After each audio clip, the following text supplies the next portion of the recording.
Next, we're going to prep our fly. To the right pant leg on the wrong side, apply interfacing on the fly right up to the notch here. Press it quickly first, then cut around the contour and then fuse it securely.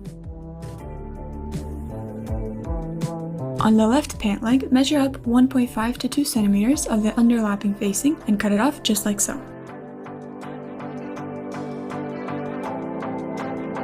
Now let's move on to prepping the back pieces. Transfer the dart points to both back pant legs. Fold in half, matching up the notches at the waist and pin. Then pin at the dart point and take out your marking pin inside. Then starting 1 centimeter above the dart point, mark up to the notch to create a dart line, which we're going to sew. Repeat for the other pant leg. Check that you have 2 symmetrical legs. Now sew your darts. Start sewing 1 to 2 millimeters behind the notch, backstitch, and continue sewing. It doesn't matter whether you sew from the top or the bottom of your dart. My simple rule is do what you find works best for you. Some people tie a knot with the threads at the point, but I don't do it and I never have any problems with it as I sew quite on the edge. The darts come out perfectly and never come undone. So let me show you how to sew from the point of the dart up. When you do this, you have a little bit more control over where your dart ends, which helps create perfectly symmetrical darts. And this can be more difficult when you do it from the wide top to the point. As you can see, I sewed a few stitches along the edge here as well, which will create that ideal point with no threads peeking out.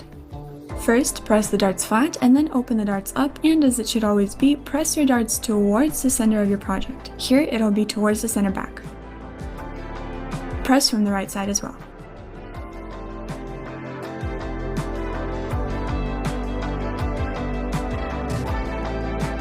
If you see this little wave or bubble here at the point, not to worry, our butt has a natural curve, which is exactly why we're making the darts in the first place.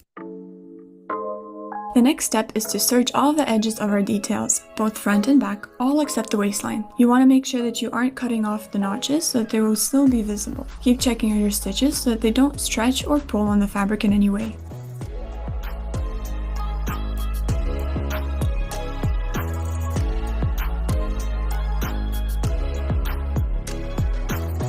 Here's the front piece with the zipper fly. Go very slow and steady, following the curve of your piece. Raise your machine foot and place it over the fabric, over and over again so that your curve stays curved. You can make a small fold at the corner to straighten out the fabric for your machine foot while you serge, and then even it back out. And sew on top of the right side of your fabric so that the right side of the serger finish is visible. Now everything we just serged, we're going to thoroughly press to flatten and almost embed the threads into the fabric. At the crotch area, you can pull a little on the fabric to straighten it out, so when we put it back in place, you'll see we've created some ease, which will help the pants sit beautifully on the curves of your body. After you've pressed, you can see if your fabric has gathered up or stretched out because of your stitch. If that's happened, I recommend resetting your serger and sewing again, because even if you press it all out at this stage, the stitch will pull on the other seams that we create later on. To prep our zipper, all we need to do is lightly press it to get rid of any waviness and pre-shrink it with some heat.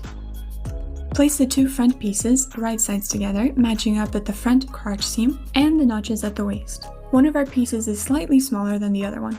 Now, mark 2 centimeters up from the corner of our zipper opening and take a pin 1 centimeter from the edge of these seam allowances. And what we'll do here is sew this crotch seam right here at 1 centimeter seam allowances.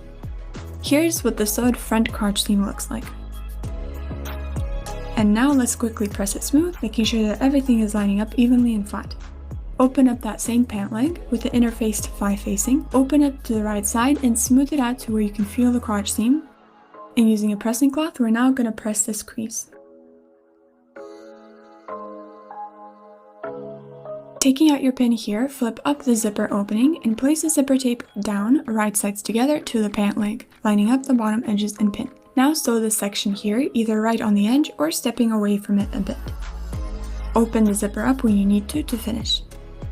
Then open up the fabric as we're going to do some top stitching right next to the zipper. Switch your machine foot to a one-sided zipper foot. If you're not confident in sewing zippers yet, you can help yourself by lining up the fabric like so and pinning it along the length of the zipper. You can even base stitch it by hand to keep it secure before sewing on the machine. Because of many years of doing this, I almost never do base stitching, so if you're confident in your skills, go ahead and fold the underlapping facing away and top stitch the fold line right next to the zipper teeth.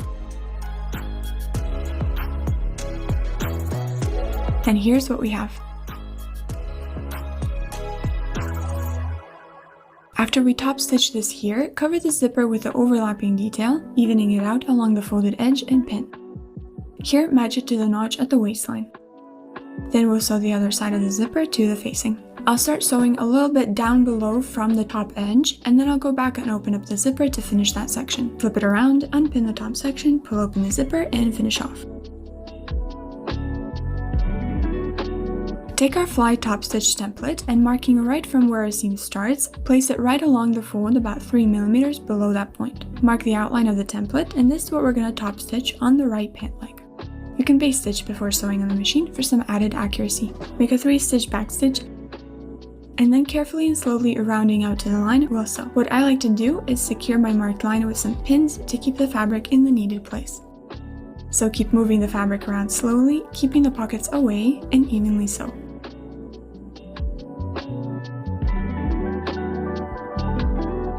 Now take your fly shield, fold it in half right sides together, and sew the slanted edge with 5 mm seam allowances. Flip it out and press it flat. Then finish the raw edge. Press it flat again, and then we'll move on to pinning the fly shield over the zipper on the underlapping side. Sew it to the seam allowances carefully. We're going to sew the fly shield to the underlapping side to the seam allowances on the wrong side of the fabric.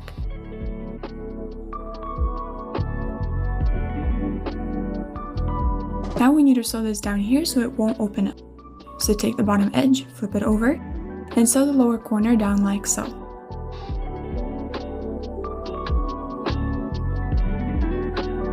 If you open up your zipper, you'll see how beautifully and evenly everything is laying. Place the front and back sides of the pant legs right sides together, first matching up our notches, then pin the side seams, and then the inseams. The back inseam is a little shorter than the front inseam by about 5 mm, so just a bit of stretching is needed. And to the sewing machine. Sew with 1.2 seam allowances, starting with the side seam. Now to the inseam. And repeat for the other side seam. Then press the side seams open. I'm also pressing under the seam right away so that no imprints of the seam are visible on the other side of the fabric. You can use a piece of paper to prevent that too. Then press the inseams. And don't forget to use your wooden tailor's clapper or a folded up towel to cool the fabric. After we press the side seams and